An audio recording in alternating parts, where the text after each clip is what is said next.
તો દાહોદની લોકસભા ભાજપના ઉમેદવાર જશવંતસિંહ ભાભોરે પણ આજે ફોર્મ ભર્યું છે। બપોરે 12:39 વિજય મુહૂર્તમાં ઉમેદવારી નોંધાવી છે।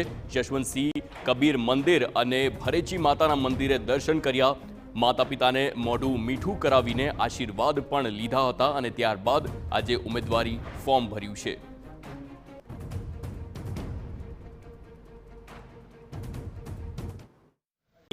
દાહોદ લોકસભાના ઉમેદવાર જશવંતસિંહ ભાભોરે પોતે આજે ઉમેદવારી પત્ર ભર્યું છે। આપણે સાથે વાત કરીશું।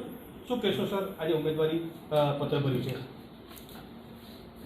લોકસભા દાહોદના ઉમેદવાર તરીકે આજે નામાંકન ભર્યું છે। ભારતના પ્રધાનમંત્રી માનનીય મોદી સાહેબના આભારી છે।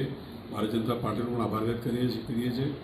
વિકસિત ભારતના સંકલ્પને પૂર્ણ કરવા માટે એક ભારત, નયા ભારત, શ્રેષ્ઠ ભારત, આત્મનિર્ભર ભારત, મેરા ભારત મહાન છે એ બાબતને સિદ્ધ કરવા માટે આગામી સમયની અંદર દાહોદ લોકસભા બેઠક પરથી ભવ્યાતિ ભવ્ય લીડર જીતવાનો આશા વ્યક્ત કરીએ છીએ। ચોક્કસ આ હતા લોકસભાના ઉમેદવાર જશવંતસિંહ ભાભોર પોતે જે 5 લાખથી વધુની લીડથી જીતવાની આશા વ્યક્ત કરી છે। બ્રિજેશ પંચાલ, TV9 દાહોદ।